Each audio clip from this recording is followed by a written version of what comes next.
তৈরি হয়নি, খেয়ে নিচ্ছে কাউকে না। Happy birthday.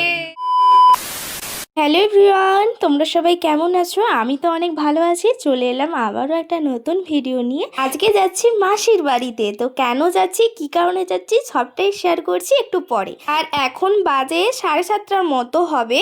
তো আমরা ট্রেনে উঠেছিলাম 5:20-তে, কিন্তু এখনো পর্যন্ত আমরা পৌঁছতে পারিনি। কেন কি ট্রেনটা বারবার দাঁড়াচ্ছিল আর ছাড়ছিল, সে কথা বাদই দাও। এখন ট্রেনে যা সমস্যা হচ্ছে, এত পরিমাণে খিদে পেয়ে গেছিলো, ট্রেনে বসে বসে টুকটাক খেতেই ছিলাম। আমরা উঠেছিলাম গ্যালোপিন লোকালে, তারপরেও আমরা পৌঁছতে পারিনি। সে যাই হোক, তো চলো আজকে আমি আর মা আর বাবা মিলে যাচ্ছিলাম। তো কেন কি কারণে যাচ্ছিলাম বলি শোনো। তো আমার মাসির একটা অপারেশান আছে, তার জন্যই মা যাচ্ছিল। তো আমি যাচ্ছিলাম, আজকে আমার বৌদিদির বার্থডে আছে। তো সেই জন্য আরও এক্সাইটেডভাবে আমার যাওয়াটা হচ্ছে। তো এখন সাঁতরাগাছি স্টেশনে পৌঁছে গেছি। তো আগেই বললাম যে গ্যালোপিন লোকালে উঠেছিলাম, সেটা রামরাজের তলাতে দাঁড়াবে না, তাই সাঁতরাগাছি স্টেশনে নেবে আবার ট্রেন চেঞ্জ করতে হয়েছিল। তাই বসেছিলাম, পেছনে ট্রেন আছে। আর সাঁতরাগাছি স্টেশনটা এত সুন্দর লাগছিল, মানে এই যে মাথার উপরে প্রত্যেকটা থামে এক একটা করে ডিজাইন করা ছিল, বেশ ভালো লাগছিল। সাঁতরাগাছি স্টেশনে প্রায় আসা হয়, কিন্তু সেরকমভাবে দেখা হয় না, কারণ তাড়াহুড়োতে চলে যায় ওখান থেকে। তো আজকে বসে বসে না অনেকগুলো ছবি আমি দেখছিলাম। আর এখন এই বসে থাকতে থাকতেই হয় সেই ঘটনা, মানে এত জোরে বৃষ্টি এসেছিল ধারণার বাইরে, ক্যামেরাতে সেরকমভাবে বোঝাই যাচ্ছে না। আমি যেই সামনে দাঁড়িয়ে ভিডিওটা করতে গেছিলাম, প্রায় অর্ধেক ভিজেই গেছি, এতটা পরিমাণে বৃষ্টি হচ্ছিলো। আর এত ঠান্ডা লাগছিল, কি আর বলে বোঝানো যাবে না। প্রচণ্ড পরিমাণে ঠান্ডা লাগছিল, মনে হয় সোয়েটার পরে আসলে বেশি ভালো হতো। আর এখন তো চলে এসেছি মাসির বাড়িতে। এসে একটু দোকানে একটা জিনিস কিনতে এসেছিলাম, তারপরে কেনাকাটির পর এই যে রান্না করছিল বৌদি, তো আমি গিয়ে একটু খুন্তি নাড়াচ্ছিলাম।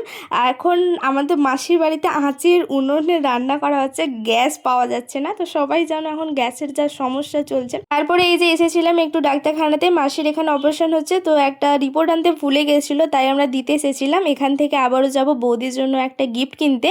তো এত পরিমাণে বৃষ্টি হচ্ছিল যে আর ভিডিও করে উঠতে পারিনি, তাড়াহুড়ো করে কিনে নিয়ে পুরো বাড়ি চলে এসেছি। এসে বৌদির জন্য একটুখানি ভালো সুন্দর করে সাজিয়ে দিয়েছিলাম। বৌদি তো খুব পরিমাণে খুশি হয়ে গেছিলো, আর তার সাথে বাবুও অনেক খুশি হয়ে গেছিলো, বারবার ঘেঁটে দিচ্ছিলো, মানে ওখানে ঢুকতে চাইছিল। আমরা অনেক বকাবকি পরও একটু চুপ করে শান্ত হয়েছিল। তারপরে এই যে বোন ঘোল বানাচ্ছিল, সেটা আমি একটু বানানোর আগেই গিয়ে খেতে লেগেছিলাম। আর বৌদি বুঝতেই পারছিল না এই সময় যে ভিডিও করছি, নিজেকে দেখার জন্য আমার হাত থেকে ফোন নিয়েছিল। তারপরে তো বৌদিকে অনেকগুলো ফটোও তুলে দিয়েছিলাম, তো দাদাও তারপরে তুলে দিয়েছিল, সেই ফটোগুলোই এখন একটু চেক করছিলাম। আর কেক কাটিংয়ের ভিডিও আর শেয়ার করলাম না, অলরেডি আমি স্টোরিতে দিয়েছিলাম।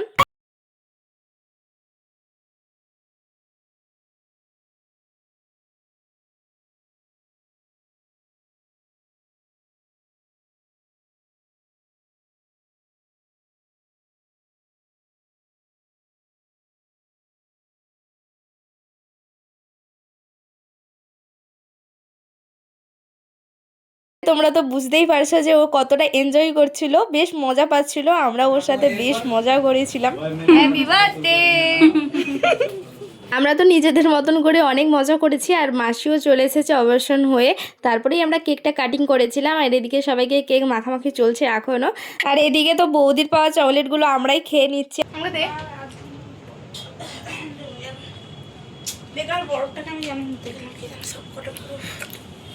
এদিকে তো বোন তো বানাতেই আছে, এখানে একটা কোল্ড কফি বানিয়েছিল, তো সেটাও খেয়ে নিয়েছি। তারপরে এই যে বৌদির জন্য একটা জিনিস বানিয়ে নিয়ে গেছিলাম, তো তোমরা দেখতে চাইলে আমাকে কমেন্টে জানিও, আমি অন্য কোনো ভিডিওতে তোমাদের সাথে শেয়ার করে দেবো।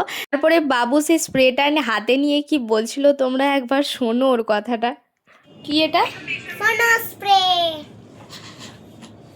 ভালো করে বল, উচ্চারণ করে, ভালোভাবে উচ্চারণ কর। Snow snow snow. স্নো। তারপরে মানে বড় বেটা আমার মুখে মাখবো।